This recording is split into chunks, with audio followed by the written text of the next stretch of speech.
Hi everyone and welcome back to my channel. For today's video, we're going to be doing a full unbagging, review, demo, and try-on of my, I almost said August, my September IPSY Glam Bag Plus. So if you want to see all the goodies inside this month's IPSY Glam Bag Plus, as well as how to use them, what I chose in my customization, and all of those goodies, make sure to keep on watching, and please don't forget to subscribe because I do upload 3 times a week. That'll be the best way to stay up to date on all the fun stuff I'm posting. So if you want to jump into this month's IPSY with me, stay tuned.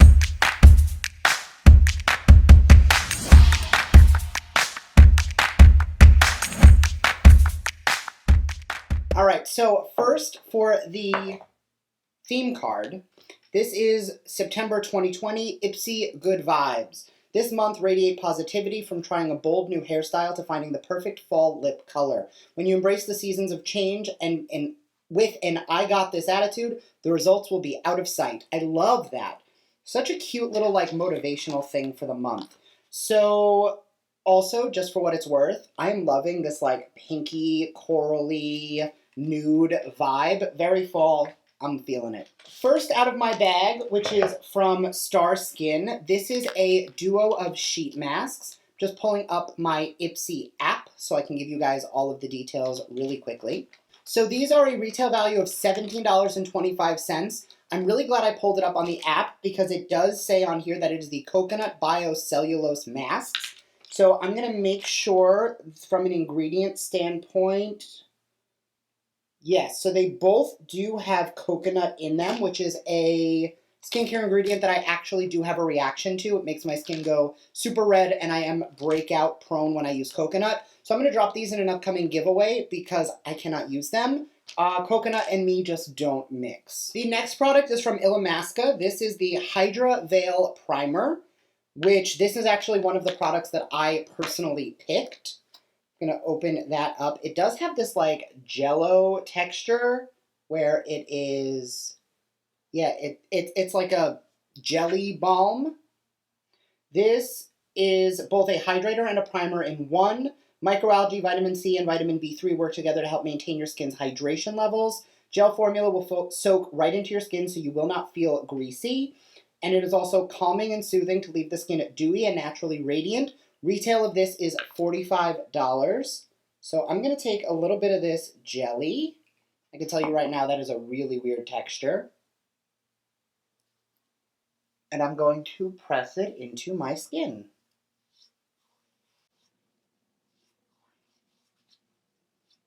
Right away, I will say it does not feel greasy, but it does have a little bit of that like almost powder finish to it, which I'm not opposed to. I enjoy things like that.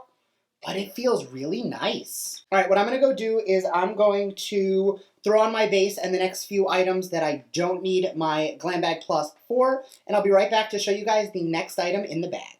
All right, so my tinted moisturizer is on, but before I go in with concealer and powder, the next item out of my bag is from Trestique.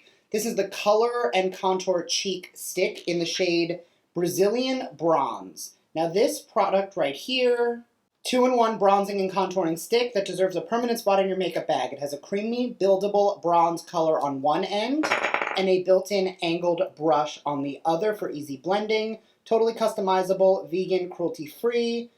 Retails for $28. So I'm going to use this as a bronze and contour today. Because it's a cream, I did want to make sure that I used this before I went in with any powders.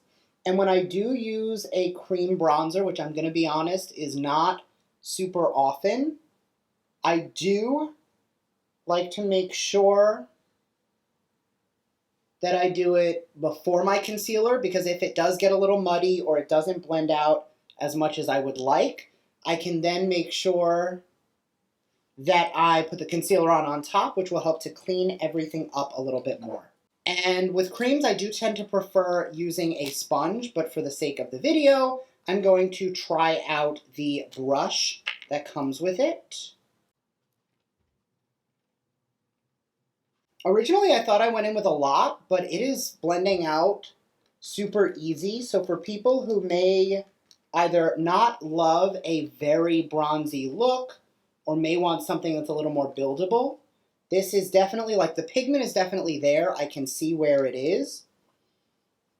But it is not overwhelming, and it's blending out nice and easy. The last product I used from Trestique came in a BoxyCharm box. It was a lip, and I'm going to be completely honest, I did not love it. I felt that it was a little patchy when it came to pigment. This isn't patchy, but I'm definitely finding that I'm still going to have to go over this with a powder. I don't love the brush though. So I'm going to immediately grab my sponge using the clean side, and I'm just going to blend that out a little bit better. And because of the way this blends, just like I was talking about before I put it on, that is exactly the reason why I do cream bronzer before I go in with my concealer, because it is already looking a little bit muddy on the cheeks, so the concealer will clean that up. So just so I can show you how it cleans up on camera, I'm going to take my concealer, put a little bit on in the areas I tend to brighten, which is honestly pretty much everywhere. And because the cheeks went a little bit muddy, I don't normally do this, but I'm going to take a little bit of concealer just under the jaw and just under the cheekbone, because that Trestique got very muddy.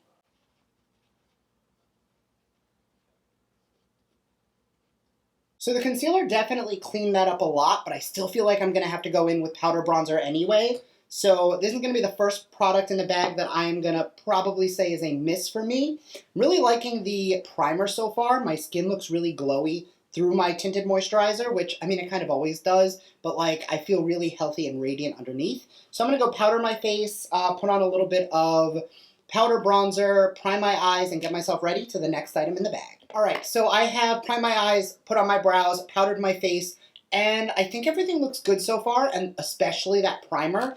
I think my pores look great, my skin looks healthy, which is really nice. But the bronzer, definitely not for me, which it's a good thing that there is a bronzer brush in the bag. This is from Complex and Culture, or Complex Culture. It is the Press and Set Bronzer Brush. Now, from what I believe in the little bit of information I was able to find, this is the IPSY brand of brushes, which I don't mind a house brand. I'm totally good with that. But this is a 2-in-1 that doesn't skimp out on performance. Uniquely shaped brush is designed to set, bronze, and sculpt. Velvet matte finish handle means comfy to hold. Retails for $35. So if it is designed to, like, this is definitely a nice shape for a setting powder. Not that I have any powder on it, but like, I'm liking this. I did use a little bit of my Cinema Secrets just to clean it up because, again, when you get a new brush from the factory, you don't know what's on there, so always sanitize your brush first. I'm going to grab some bronzer, and we're going to sculpt the face. I like that a lot so far. Something that you guys know is I like a massive bronzer brush, and this is a little bit denser and a little bit smaller, but I'm not disliking it, though I feel like I would use this more for setting the face down as opposed to bronzer. Just because of how dense it is, I feel like I can really precisely press powder into the skin. But that being said, I'm really liking the way that it did apply the bronzer. I'm going to add a little bit more just because I feel like I've kind of got to fix what that first one did that I had to clean up with all that concealer. But I think that brush is doing really nice stuff with the bronzer. I'm calling it a bronzer. It's actually Brandon's setting powder, just because right now that's like the perfect bronze shade for me. This brush is beautiful. All right, next up, the last item out of my bag is from Wander Beauty. It is the Wanderous Seascape Eyeshadow Palette. Tell me that these colors are not beautiful. This blue is calling my name. So what I'm going to do is I'm going to grab some brushes and I'm going to apply some eyeshadow. I'm going to start with the shade Sand Dollar first. And I'm just going to blend that into my crease.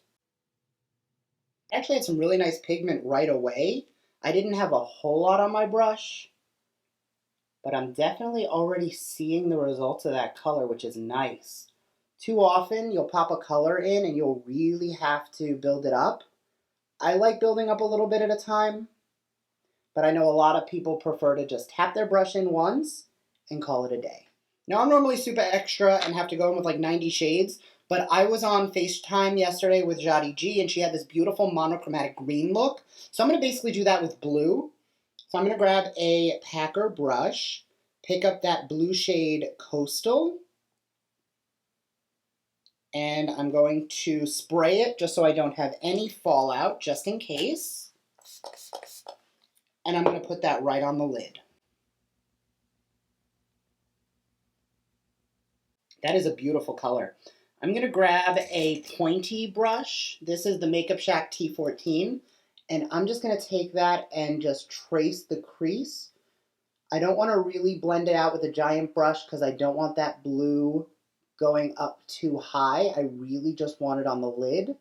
But I do want to make sure that the edges are softened a little bit so that it's at least blended. That's really pretty. And then on that first brush with a little bit more of that sand dollar shade, I'm just going to blend that neutral transition shade above the blue. Then taking the Seafoam shade, I'm going to highlight my inner corner. All right, I'm going to go put this on this eye, pop on a lash and some mascara, and I will be right back. All right, I am back. The face is done, and time to go over every item in the bag. So first, the bag itself. It is super velvety and actually feels really high quality. I personally love when they upgraded to these drawstringy type bags just because they're a little more in the realm of things I would actually use. As for the actual products inside, obviously I'm not going to get any use out of these sheet masks, so I'll drop those in an upcoming giveaway. The primer was a huge win. I think my skin looks really healthy, really glowy. I keep looking in the monitor, but I'll pull up a mirror. I think I would pair this with a pore-filling primer, so if you're very porous, you might not love it as much as you would something a little more blurring, like the Skin Tune Blur from Farsali or something like that. However, paired together, it might be the perfect blend for you, but it's nice and hydrating, it's nice and gripping, and everything feels really nice on the skin. The Trestique is going to be a miss from me. I just don't think it did enough, and honestly, I'd rather just go in with a powder because I like how it looks better, and it's a lot less work. The brush, this standout product, I love the quality of this. This is a product or a brush that I can easily see like working into my everyday routine. I love, these kind of shaped brushes, or like even, so it's like if these two brushes, which are two of my favorite, mixed together, you would get this. It's the mixture of the JH02 and the Baddington brush from BoxyCharm a couple months ago, which definitely means you'll be seeing a lot more of this brush. The eyeshadow palette's a little hit or miss for me. I love the way this look turned out. I love this like monochromatic blue moment. The issue I have with Wander Shadows is they're very cream to powder, and I prefer more of a true powder. That being said, they work really well and they're easy to use. It's just not my favorite formula, but I do think all said and done, I love the way it turned out. So all in all, this box is going to be a win for me. So thank you guys so much for watching. I hope you enjoyed this video. If you did, let me know down below, what are you most excited to get in your IPSY Glam Bag Plus? And I will see you guys next time. Bye!